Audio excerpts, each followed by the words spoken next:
everyone, my name is AJ, and I don't have a good intro. My appendix almost exploded, but I got it removed and I'm okay now.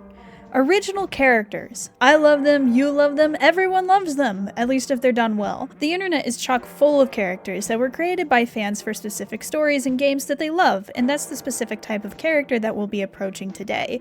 Creating a character based off of an existing property can be a really good writing exercise. There's a lot of writing principles that you can learn through it that can be applied to your own projects.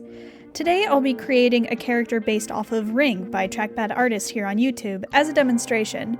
There are a few key things to think about when you're creating a character. The setting, which includes biome, time period, ethnography, and culture, the rules of the world, what is and isn't possible within this world, which includes things like magic systems, biology, and how the societal structures of the world function, and premise, your character's story, which makes them interesting, and how that ties them into the world. There's no one right order in which to start. Everyone's design process is going to be a little bit different, and more often than not, you should be thinking of all three steps at once. Since I'm an artist and I think mostly in terms of visuals, I usually like to start with a visual concept. The way that I do this is by looking at things and figuring out what I do and don't like. The world of Ring is more of a traditional fantasy world, but with a collection of unique races, animals, and monsters. The Kufelti was the first organism to jump out at me. It was an animal that was designed by Trackpad for our collab, which is a video you should watch. Both of them. After though, please. My analytics. Basically, the Kufelti are like skinwalkers. It's a predator that uses blood magic to incapacitate its prey. It will then eat the insides and then replace them, using the resulting husk as a puppet for it to roam around in. And yes, it can do this to people. Perfect. There are few things that get me going harder than a possession plotline. Now, what to possess? I kept that idea in the back of my head as I started thinking about how to integrate this creature into the world. It's said to be able to mimic human speech, but it's not particularly intelligent. It is, after all, just a wild animal. So I need to put it somewhere where it won't be easily discovered. The obvious decision would be out in the wild where it belongs, but that doesn't really lend itself to very good drama, does it? So I went exploring the humanoid races. At the time when I started brainstorming, there were 4. Humans, some Gaia elf people with feathers, blue lobsters, and rock people. The blue lobsters were later removed from the humanoids, but so I focused in on the rock people, known as the Stortinians, I believe is how it's pronounced. They are big guys from the desert, and they grow obsidian rocks on their faces. Slavery is a thing that happens in Ring, and in Trackpad's video about the Stortinians, he reveals that they are the most sought-after type of slave because they're just built different, and often illegally acquired. My brain connected that back to gladiators. Gladiators were usually slaves. What if I abandoned my previous idea and went with Rockman Gladiator? But then I thought about that for a minute, and I was like, nah, that's lame. What if I combined my ideas? Rockman Skinwalker Gladiator. Well, that wouldn't work either because the Kufelti reveal themselves when they're in life-threatening danger, so he would be immediately discovered, and that would be the end of that. Well, what if instead of a secret Kufelti, what if a known Kufelti? And then I had my premise, Rockman Skinwalker in a legal fighting ring. And then Trackpad's video announcing the 4th playable race for real this time, Goat People, came out. Goatman Rockman hybrid Skinwalker in an illegal fighting ring. It's beautiful.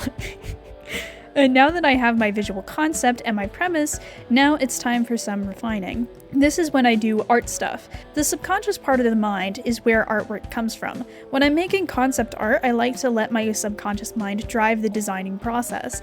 There's also the saying that a picture is worth 1,000 words, which I think is a gay saying, not gonna lie. I've always hated it. It makes me irrationally angry, but it is true. You can say a lot more about something by showing it rather than by using words. In most cases, not always. There are times in which just telling someone something works out better. A lot of nuance to that. Because of the species that I've picked, he's going to have to be very muscular with goat bits.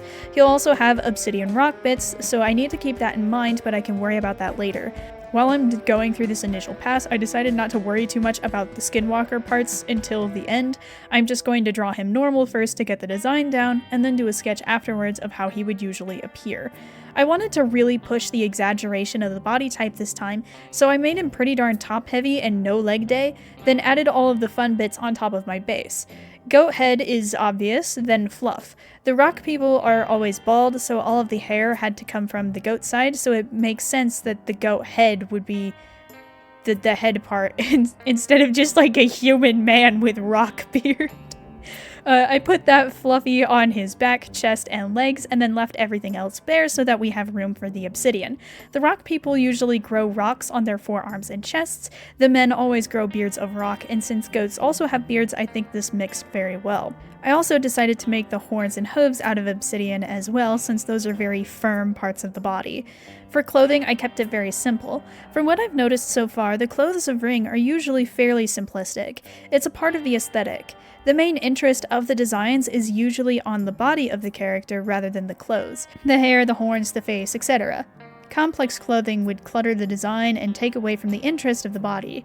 The aesthetic of Ring's art direction is fairly simple just anyway. It's a lot of big shapes and simple blocks of color, with only a few fun fancy details, usually in the form of jewelry. Since my OC is a slave, and slaves don't exactly have money, I would have designed him like this anyway, but it is important to try and mimic the design quirks of the property you're inserting your design into so that it really feels like a part of the world.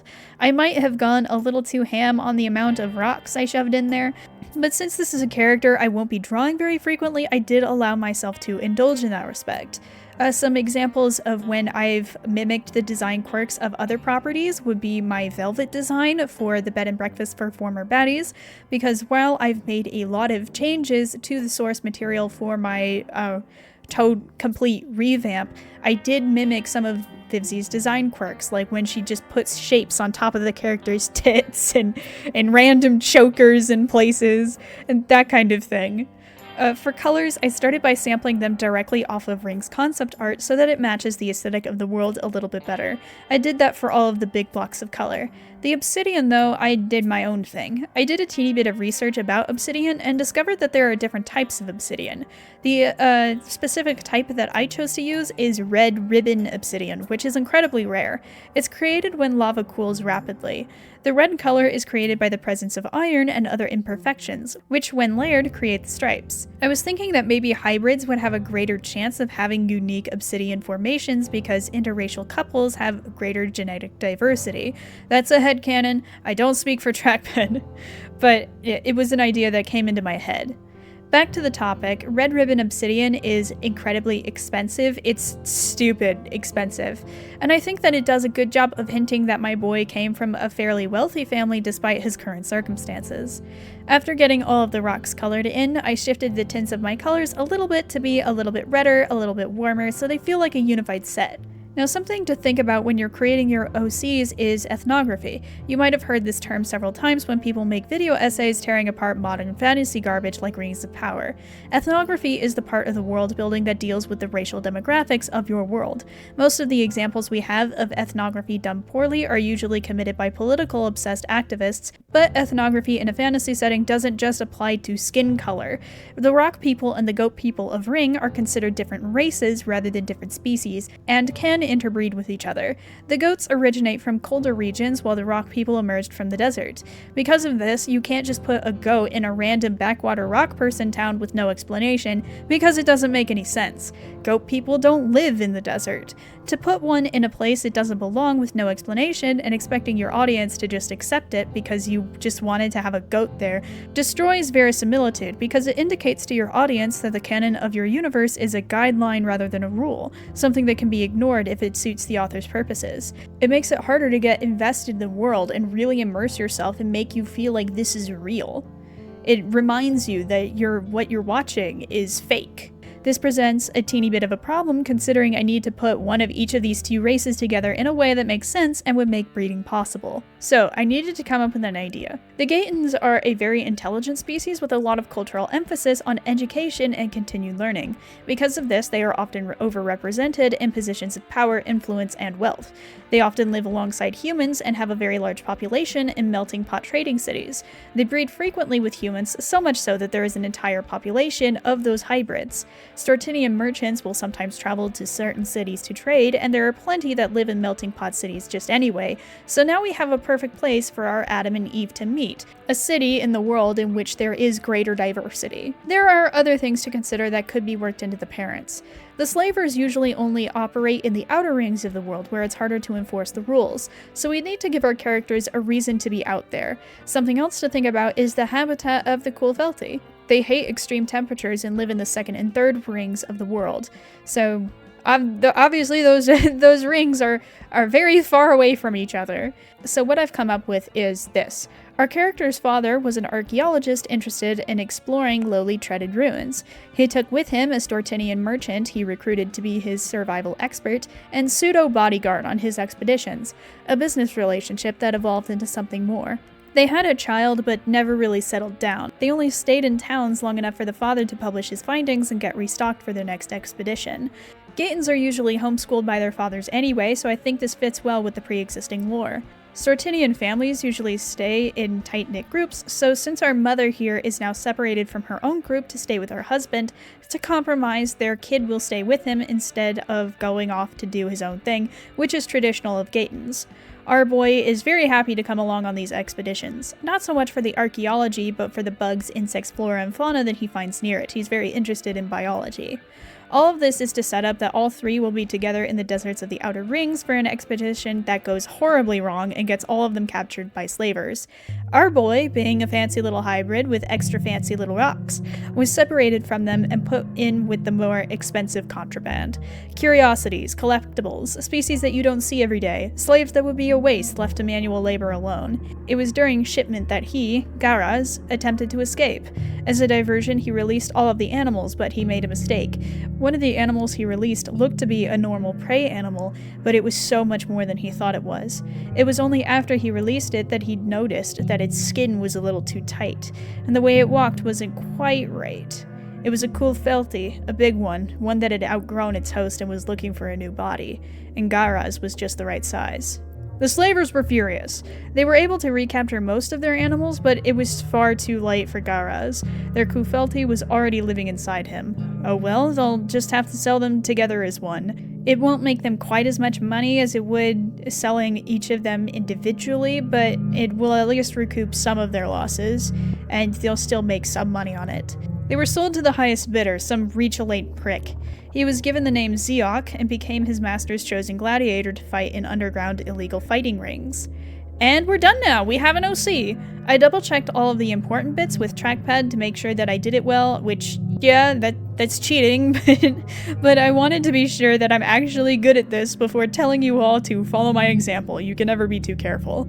I think my OC has a lot of story potential both for before and after possession. It's important for your OC to have goals, direction, somewhere for the story to actually go. I've got plenty to work with for before possession. After possession needs more work for this to go from just a character to a true story, but I can't very well do that without input from my DM and fellow players. Speaking of which, surprise! Trackpad's World of Ring isn't just a regular story. It's a tabletop role-playing game like Dungeons & Dragons. He's working on the first edition of the rulebook right now, and I cannot wait to see it when it's done. I've based my character on the lore that we have now that can be found in his concept videos, which I 100% recommend. They're very fun to listen to. He has like a really fancy way of talking that is incredibly entertaining to listen to. I'll probably have to make some changes to my character when the rules come out officially, but for now I think I have a pretty darn good start. Thank you everyone so much for watching. I have merch, I take commissions, and an extra special thank you to my patrons, JRDS, CDN Redneck 05, Immortal Jesse, Not 3 Rats, Mercer Scott Holt, Stephen Drake, The Fun Guy, Chase Johnson, Honey, QB, J Draws, and Silent Savvy. Thank you all so much for watching, and don't forget to turn the like button into an OC. Bye-bye!